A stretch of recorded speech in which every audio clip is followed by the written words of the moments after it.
Today we're looking at the Canon PRO-310 and PRO-1100. Which one is right for you? Let's find out. Hi, I'm Abby from PermaJet and I'm here today with Steve. Steve is our operations director and he's also our go-to for all things technical when it comes to printers and paper. So today I'm just going to be picking his brain a little bit about some of the Canon printers that we've got here today with us. So whether you're a photographer, artist or print studio, this video should hopefully help you decide which printer is best for you. So Steve, can you start off by telling us a little bit about Canon's ImagePROGRAF range and who it might be suitable for? Of course I can, Abby. Not a problem. So the ImagePROGRAF range, basically Canon have expanded and created from the wide format side of their business. So they have printers going up to 60 inch and so on. But they've also incorporated a few lower level, smaller size printers into that range as well. And that would include the two printers we're going to talk about today, which is the Canon PRO-310 unit, which is an A3+, and also the Canon PRO-1100, which is an A2 printer. Canon obviously have a very large range of printers starting at A4 upwards, and many of those, though, only have sort of 4 inks or 5 or 6 inks. And the ImagePROGRAF range generally focuses on having 8 inks or more to be part of that. And these two models we've just said are the ones we're going to have a look at today and drill into. So would you say they're more suited to possibly more serious photographers and artists who are looking to get good results with their prints? Absolutely. These are not sort of casual print your photo. These are more in-depth printers which have a lot more features than the more basic all-in-ones and those type of printers. Generally, you don't get those kind of features on A4 printers, so that's why they tend to be larger units. So going on to one of the first differences between these two models, which is the one that people tend to ask about, and that is the ink. So can you tell me a little bit about what kind of inks these two printers come with, what the differences are, all that kind of stuff? Yes, they use the Lucia Pro 2 ink, which is the generation of pigment inks that are considered to be sort of top of the range for producing either high-end personal work or for commercial uses. Again, going back to the more basic printers, they tend to use a lot of dye inks, which are less stable long-term for archival printing. So you tend to find that they are pigment-based. So what's the main difference between these two? Is there a difference in size or? Yep, other than physical size, which we'll touch on a little bit later, there are obviously some inherent differences in the number of cartridges and the size of those cartridges. So if looking at the 310, the A3+ model, they have 14.4 milliliter inks, and there's 10 of those. And on the PRO-1100, there are 12 inks, which has an extra photo grey and a blue over and above the other unit. And they are 80 milliliters each. So it has a much higher capacity in this model. Okay.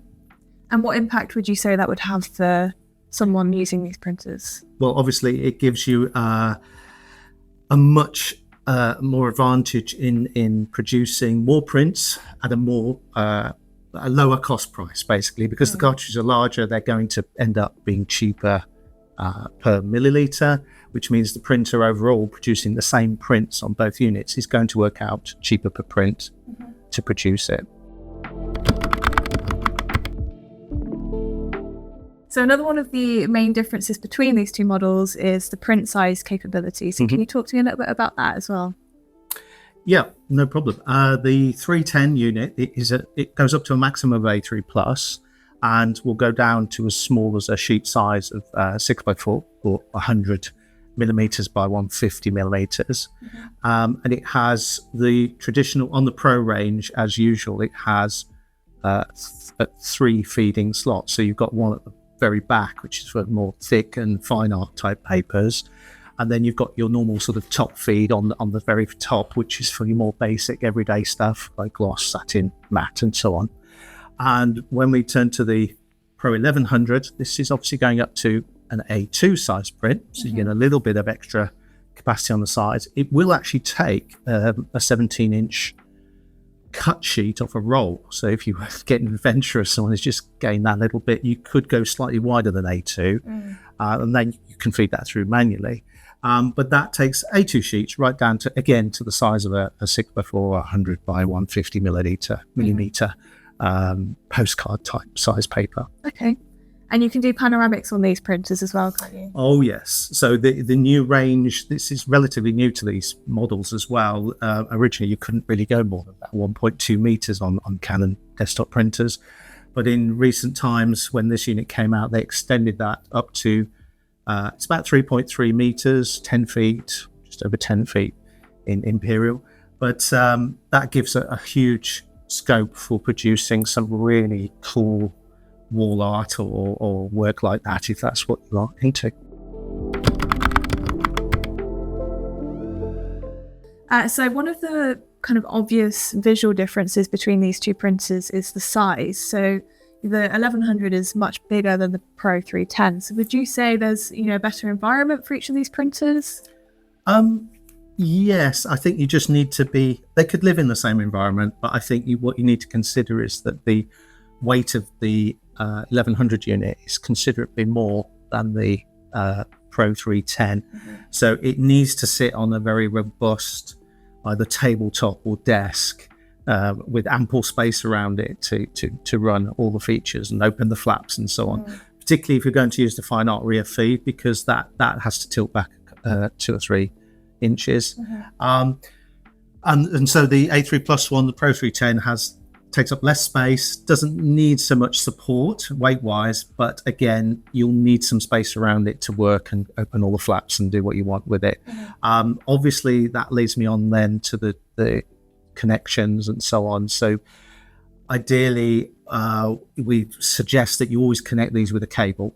So whether that's a USB, which is the most common form of connection, or Ethernet, which give you more reliable determined connection as well. But if you work on those rather than using Wi-Fi when you first set them up, because there are some major issues with connecting printers, any printer to be honest, with particularly Apple Mac computers. So because they are very clever, they try and auto connect these kind of devices as soon as you turn them on, and you end up with a driver that wasn't intended to be used, which is something like AirPrint on Apple, which is not going to give you the kind of results we see here on the table. So you just need to be aware of that, and we have made videos about that, how to do that properly and install them correctly at the point of purchase. Okay, that's something that's good to know. So are there any differences between these two printers in terms of what comes with them, what's in the box, the software, anything like that? Are there any extra benefits to one of them over the other? There are some small differences, but are major when you're using them. So what comes in the box is generally you get a full set of ink with each printer appropriate to the size of it. So as we said earlier, the 14.4 milliliter inks, and there you get 10 of those with the PRO-310. And if you're buying the 1100, you're going to get 12 80mm full ink cartridges. So they're not starter cartridges as some suppliers or manufacturers give you in certain printer boxes. So they do come ready to go with everything you need. These days, though, you don't tend to get a disc for installing these. So you are reliant on going online and, as we said briefly, plugging in a cable, going online, going to the website of Canon, downloading the full driver for your printer, getting it installed properly. But whilst you're doing that, you will notice on their website there are lots of additional programs you can download, lots of little useful additional bits of software. Popular one is the Canon Professional Print Layout software, which allows you to print from either device and do a quick layout and then print without all the complications of going through Photoshop or Lightroom. And there are some bonus feature software packages that come with the PRO-1100. So there's one of those primarily is a media configuration tool, so you can add media to the list within the driver. So if you're using third-party papers, that's quite useful. You can actually give it the name it is, and it will be in the Canon drop-down list. And there's also an ink calculating cost software as well. So you can key in the paper and the ink cost together, and it will tell you exactly how much the printers cost you to make, which you don't get with the 310. But on this machine, which is, as I said, semi-commercial, that's a real good, useful bit of software to have. So probably a bit more beneficial for people who are actually selling their prints. Oh, yeah, absolutely. So if you're doing card making or archival Giclée printing and you're selling those images, there's nothing worse than getting your costings wrong, because if you miscalculate, you could end up well out of pocket. Absolutely. Yep. So that bit of software comes for free. There's no charge for it from the Canon site. And you, as I said, as soon as you log on there, their support tab, key in your printer model, it will give you all the drop-down menus for those bits of software. So now I think the kind of key thing that we're going to come on to is actually comparing the print results, which is something that a lot of people are going to be more concerned about. So we've got some prints here that we did on the PRO-310 and the PRO-1100, so we can do a bit of comparison. So what are your first impressions, Steve? Well, pretty much as I would expect. I think because one has 10 inks, one has 12, there are a couple of colours there. There's the blue and the photo grey we mentioned is not in the 310 printer. So I think I'd initially be looking in those areas to try and see what differences there might be between the results. Yeah. And for me, you're hard pushed to see a difference, but when you do look very closely, you do start to see that maybe the 1100 has the edge. In the photo grey, I think in the monochrome print we've got here, it's just giving us a little bit more clarity and detail, maybe even a little bit more density. But I mean, any black and white printing that you do, I think your concern is always to make sure that you've got the detail in the shadows and so on. And we've got that in both images. There's no disputing that. Yeah. But there's just something a little bit more standing out on the 1100 for me. But it's so close. Yeah. So it's very minimal. Yeah. Yeah. I would say the PRO-310 looks slightly warmer as well, but I would agree. I think a profiling issue, couldn't it? So it could be, but I think the photo grey may be helping that a little as well. I think just putting a bit more neutrality into the grey tones throughout the print. Yeah. Don't hold me to that, because obviously black and white, there is no right or wrong with black and white. So anybody doing it, it's hard to justify what is right and wrong. It's in the eye of the beholder. So you can tweak the image as much as you like to get it to where you want it to be with black and white. Absolutely. And the color prints, any comments? Again, pretty close. Yeah, I think again you're hard pushed at a glance to say they're off two different printers. There's no doubt about that. They are so close in results. But again, for me, the density of the blue, because this has got the extra blue, there's just something about, and this is going to depend on what you're printing. Of course, if you don't have any blue in your image, this isn't even going to matter. But in this one, where we've got this vase and these blue flowers, strong blue tones in here, gradients of blue, we've got a bit more strength in the blues here, bit more fill in the areas where the blue exists. Yeah. So again, it's just got that little advantage, but those colors, those extra colors are only going to matter if you've got those as a dominating color in your final print. So I wouldn't worry about it too much in that respect. The results, as I said, side by side, you'll be really hard pushed to judge which one came from which printer. Yeah, I agree. And yeah, if you were to see the 310 as a standalone print, you wouldn't be able to tell, which printer it comes off. And they're all worthy of being defined as a true Giclée print. As we know, the pigment inks off both, they're 8 colours or more. They fit the definition of the Fine Art Trade Guild's definition of a Giclée print. So we don't have to really dispute that. So now that we've looked at the key differences between these two printers, let's talk a little bit about why someone might choose one over the other. So Steve, if I was a customer phoning you up to get some advice, I'm not sure which printer I need, how would you kind of help me decide what would be your process of elimination if I was stuck between these two printers? Okay, right. That's a fair question. It's a very common question. So, I mean, at PermaJet, we try not to pick one over the other. We do vet the customers very closely and try and ascertain exactly what your needs are before we start pointing you in a certain direction. So what's key is obviously what size you want to go up to. So it's a lot of people say, well, I only do up to A3 plus. So, okay, that's fine.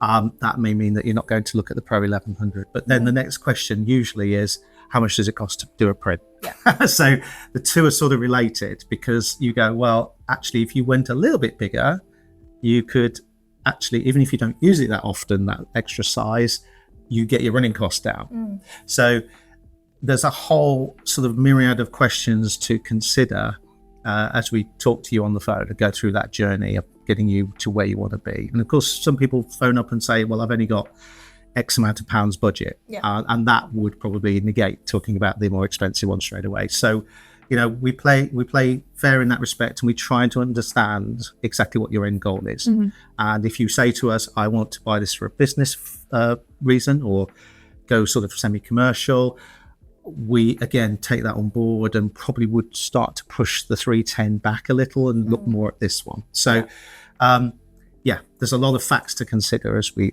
chat to you. Okay, so you mentioned running costs. Do you have some examples of those? Because I think that's something a lot of people might be asking. Yeah, I knew you would ask me this question.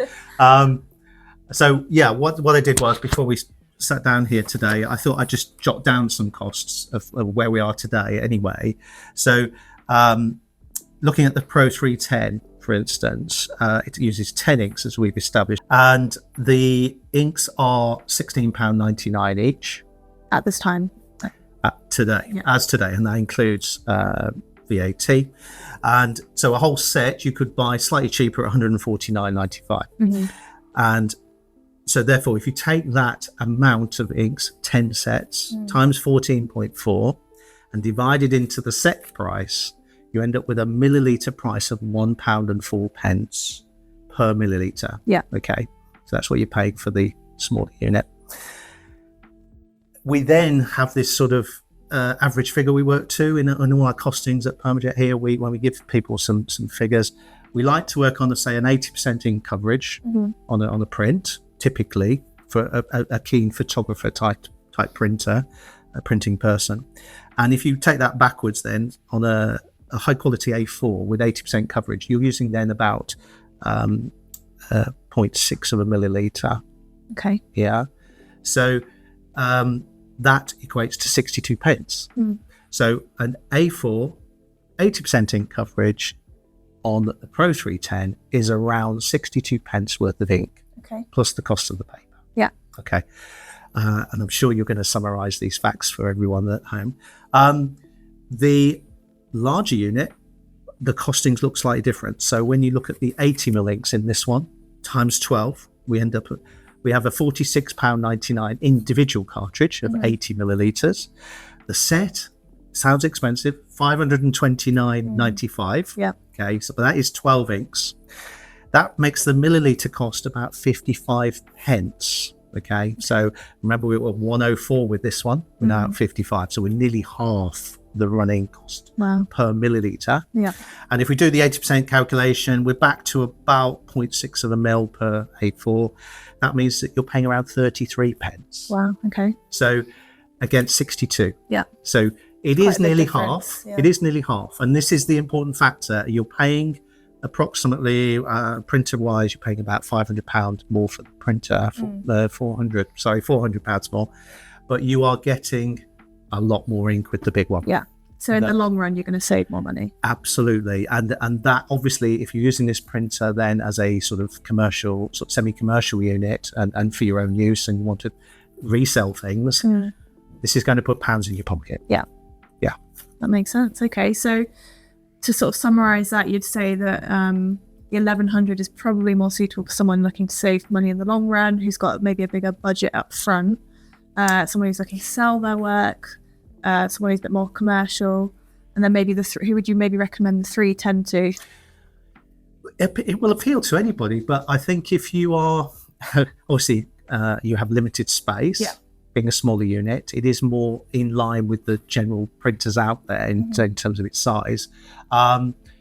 It's going to appeal to anybody that it's maybe in the camera club market who's doing distinction panels and everything, because it's 100% pigment ink. The negligible difference between the results we've said, this is a perfectly fine printer to use, but if you are going that next step and thinking, well, I'm doing higher volumes, I want to do, when we say volumes of prints, I guess with a typical home printer, let's say you do 20 or 30 prints a month, that would be a personal average. That would be quite normal. If you're going to do 50 to 100 prints a month, I'd say that this one then starts to take over in your mind as being a more sensible unit to consider. That makes sense. Yeah. So, I mean, to just summarize, I think it's best for people watching to understand that there are pros and cons to both.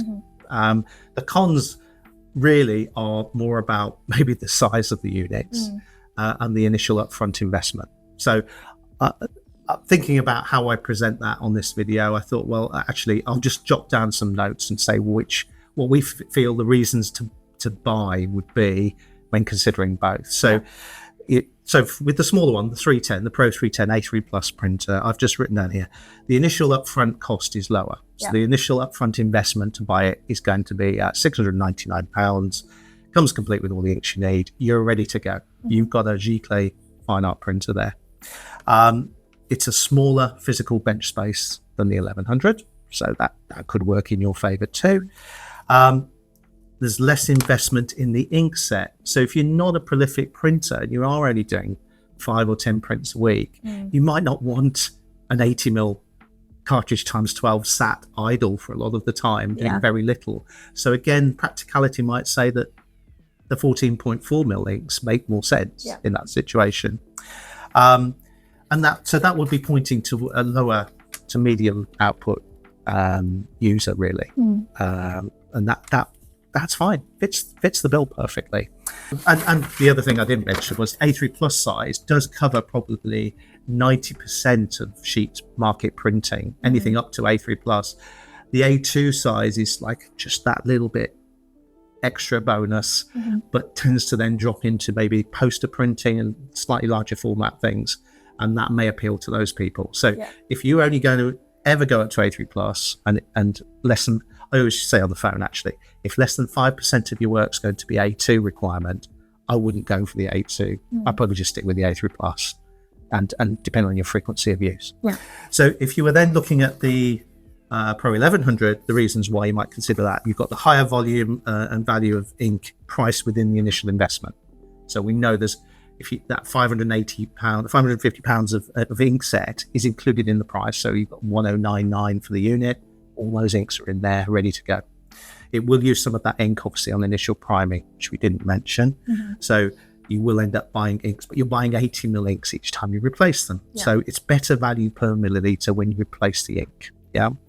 A2 will cover 100% of your sheet printing requirements. So, and it goes right down to the same small size as the other one. So we know we're covered on that. The unit has a capacity to act as a commercial money-making machine. So if you want to recoup your investment, it will do that for you. So if you get geared up making either greeting cards or Giclée prints and you're selling those, you're an artist, a photographer, whatever, this will recoup its money fairly quickly because of its lower costs as well, lower running costs. The print head technology in this one is exactly the same as the wide format. So at the 24-inch and the 44 and the 60-inch printers that Canon do, it uses the same print head. So that could be an advantage in terms of replacement parts and things in the future if you ever need that. But all the heads on Canons are user replaceable anyway. So that is brought into line with the wide format range. And then just a couple of other things. We mentioned the free software that you get additional with this one. So you can do your print costings, and the media menu, which you can customize for yourself as well. So if you're working more in that commercial world, having things quick and easy to select does make a difference in time, because time's money, making money. So so between the two, there are choices to be made depending on your circumstances, really. And we certainly know that the results from both are A1. It sounds to me like they're both excellent printers, and it's very much, like you said, a case by case scenario where it's going to be what suits your needs, what kind of, as you said, what size do you want to print up to, what's your budget, that kind of thing. So otherwise they're both very almost similar printers, aren't they? Yeah, and we, as I said on the phone, we will ask you some of these questions when you're considering between the two. And we don't want you coming back in 3 months' time and saying, I wish you'd have suggested this unit. We'll be totally frank and honest with you. And absolutely, give us a call if you're not sure. It's important that you talk it through with someone rather than just going by a recommendation maybe from a friend. Because it's a big investment, isn't it? So it's important that you make the right choice for you. Totally. Yeah, absolutely. Okay, so thank you for all of your knowledge and advice today, Steve. Both of these printers are available on the PermaJet website. And as we've mentioned today, we're more than happy for people to phone up to ask us for advice. You know, give us a call or drop us an email if you need any more information. You can also leave a comment down below as well, and we'll get back to you on YouTube as well. So yeah, thank you very much for watching, and don't forget to subscribe. Thank you.